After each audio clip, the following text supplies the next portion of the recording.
나의 이미지 좋아지려고 봉사를 시작했다가 힘들면은 뭐 그만둘 수도 있는 거 아니에요? 이게 문제가 뭐냐면요. 제가 그렇게 했더니 진짜로 이미지가 좋아졌는지 상을 2번을 받았어요. 상을 2번을 받았어요. 상이요? 봉사상을 2번을 받았어. 너무 민망한 거예요. 봉사를 별로 하지도 않았고 그냥 저는 늘 하던 거 가서 한 거잖아요. 근데 진짜 안 보이는 곳에서 하시는 분들이 많은데 너무 민망하게 이렇게 상을 좀 주시더라고요. 아나운서분이 오셨다고 상 주신 특혜 이런 거 아니에요? 국가랑 시에서 준 거라 그거는 아닌 것 같아요. 오. 근데 그걸 받으니까 안 하면 안 되겠더라고요. 이래서 상을 주셨구나 싶었어요. 앞으로 좀 열심히 하라고 주셨구나. 상을 받아놓고 봉사를 안 하면 안 되잖아요. 그래서 했는데 할 때마다 항상 행복해요. 봉사가 힐링이 된다는 말은 좀 사람마다 약간 상황이나 이런 거에 따라서 다를 수는 있을 것 같아요. 타고나기를 이렇게 좀 베푸는 걸 좋아하는 사람들이 있잖아요. 그런 분들은 힐링을 떠나서 그냥 정말 본인들이 좋아서 하시는 걸 거고 저는 원래는 봉사 이런 거 생각을 안 하고 살았어요.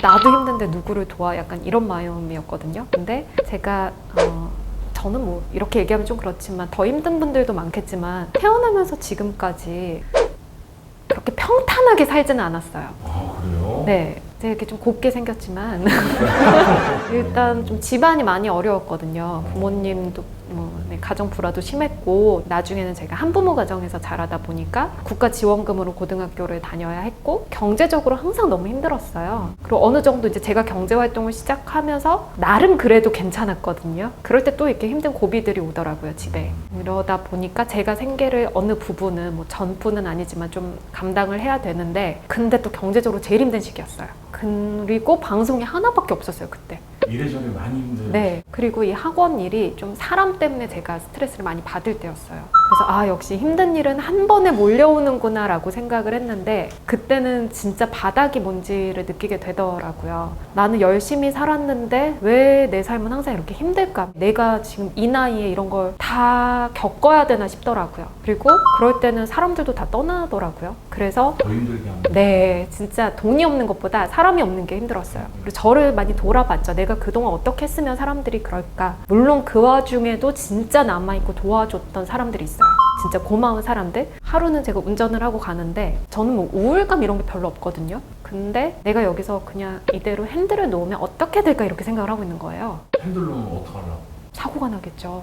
제가 겁이 많아서 진짜 조심조심 다니거든요. 근데 그때는 순간적으로 그 생각이 드는 거예요. 극단적인 생각? 정말 한 2, 3초였어요. 근데 그 2, 3초가 정말 나를 어떻게 만들지 모르겠다고 갑자기 겁이 나더라고요. 정신을 차리고 뭐를 해볼까 하다가 어차피 지금은 내가 애를 써도 해결이 안 될 것 같으니까 혹시라도 정말 사람이 언제 어떻게 될지 모르잖아요. 그래, 좋은 일이라도 한번 해보자. 그래서 봉사를 하러 갔고 아까 말씀드린 대로 약간 그러면서는 뭐 좀 이미지도 좋아지면 더 사람들이 좋게 보지 않을까 하는 마음도 솔직히 좀 있었고요. 그래서 갔는데 처음 간 날부터 너무 저한테 다 따뜻하게 해주시는 거예요. 와줘서 고맙다. 제가 한 게 없는데. 그리고 이렇게 식사 배급을 해드리는데 제가 부족하죠. 해본 적도 없는 일을 하니까. 근데 받으시는 분들이 너무 해맑게 맛있게 먹겠습니다. 고맙습니다. 이러면서 가는데 그게 그렇게 좋은 거예요. 처음 갔다 오고 나서는 거의 봉사에 미쳐서 살았던 것 같아요. 그렇게 하다 보니까 좀 사람과 사람 사이를 대하는 법도 많이 바뀐 것 같고요. 그러더니 많은 분들이 또 도움을 주셔서 그 이후에는 또 괜찮아졌거든요. 그래서 봉사가 저한테는 굉장히 큰 힐링이 됐었어요. 자, 세 번째 힐링은 어떤 게 있을까요? 제가 오늘 말씀드리는 것 중에 3번째 방법이 제일 좋아요. 효과가 정말 좋습니다. 힐링으로? 네, 원래는 제가 뭐 가지고 오면 좋은데 못 가지고 온 이유가 있어요. 뭐냐면 오감 노트거든요. 네? 뭐라고요? 오감 노트. 제가 예전에 그 인터뷰를 하러 갔을 때 어느 고등학교 선생님이 학생들하고 감사 얘기를 쓰고 계셨어요. 저한테도 추천을 해주셨어요. 이거 쓰면 정말 좋아요. 그래서 나도 써봐야겠다고 그날부터 감사 얘기를 썼어요. 근데 나중에 감사할 게 없는 거예요. 그럴 때는 그냥 뭐 숨 쉬는 것도 감사합니다 이렇게 쓰라고 그러더라고요. 썼는데 화가 나는 거예요. 억지로 감사한 일을 찾으니까 오히려 감사한 게 아니라 좀 화가 나더라고요. 감사하지 않은데 정말 좋지 않은데 저 좋아요 이런 느낌이었어요. 화는 나고 이거는 쓰기로 한 거니까 써보기는 해야 될 것 같고 어떡하지 하고 있을 때 좀 잘 아는 그 심리상담센터 소장님이 감정을 그대로 적어보라고 그러시더라고요. 적었어요. 근데 그걸 보지 말라고 그러셨어요. 나중에 보라고.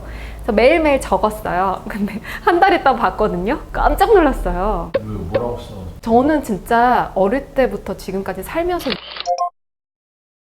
욕을 해본 적이 없거든요. 공책에 난리가 났더라고요. 감사하는 마음을 적으려는데 욕을 썼다고요? 오감 노트, 감정을 그대로 적으라고 하니까 제가 좀 힘든 시기여서 쓴 거니까 짜증내는 거, 화내는 거, 불만 있는 게 엄청 많았던 거예요. 그거를 그날그날 확인해보지 않았기 때문에 제가 몰랐던 거죠. 내가 이렇게 화를 잘 내는 사람이고 내가 이렇게 불만이 많은 사람이었어를 생각을 했는데 그게 좀 내가 왜 이랬지 싶으면서도 한편으로 약간 시원한 쾌감? 남한테 욕을 할 수는 없잖아요. 그걸 이렇게 써놓으니까 그게 좀 풀리더라고요. 뭐 어떤 용? 예. 볼 수 없으니까. 왜 볼 수 없느냐면요. 그거를 그래서 하나씩 찢으라 그러더라고요.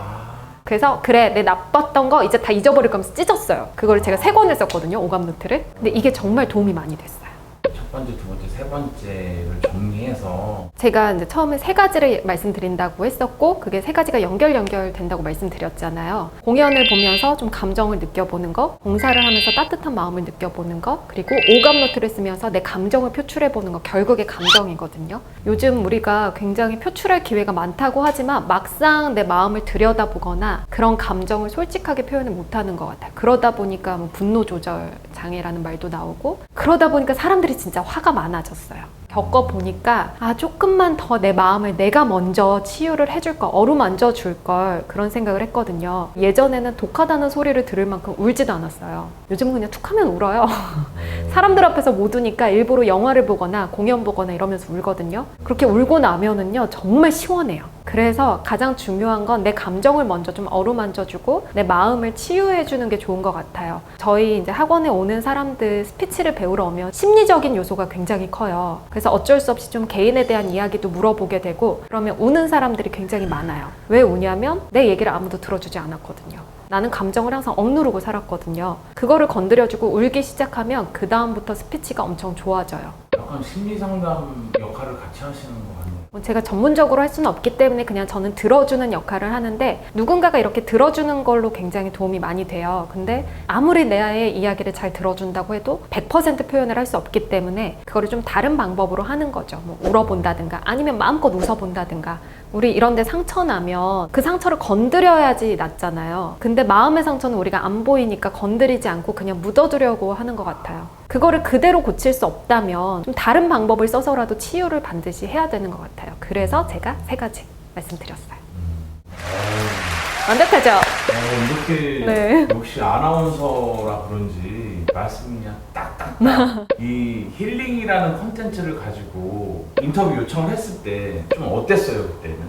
아직 내가 힐링이 안 됐는데 하는 생각이 첫 번째였고 저는 근데 저희 학생들이나 아니면 주변 친구들한테도 상처를 감추지 마 이런 얘기 정말 많이 하거든요.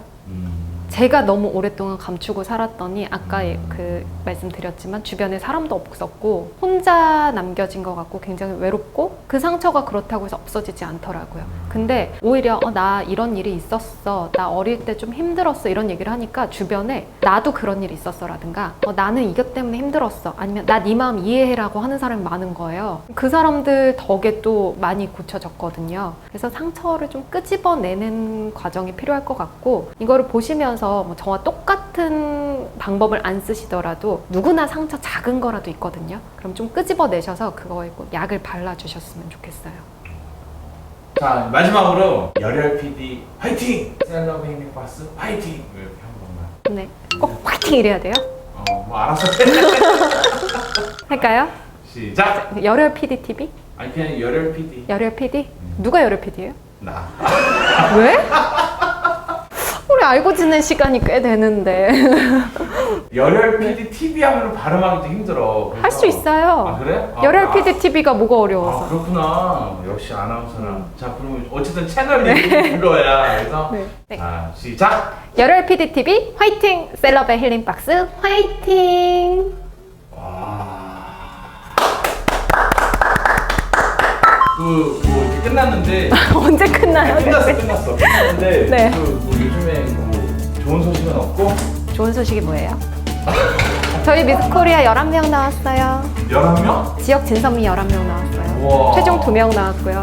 이보다 나중에- 좋은 소식이 어디 있겠습니까? 그럼 나중에 그분들도 좀 소개 좀 시켜주고 좀 부탁해. 예.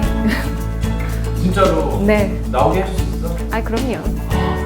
와, 오늘 이 힐링박스에 미스코리아도 다 나오는 거였는데. 그렇죠. 좋았어. 고생 많았어. 고생하셨습니다. 그러게. 네.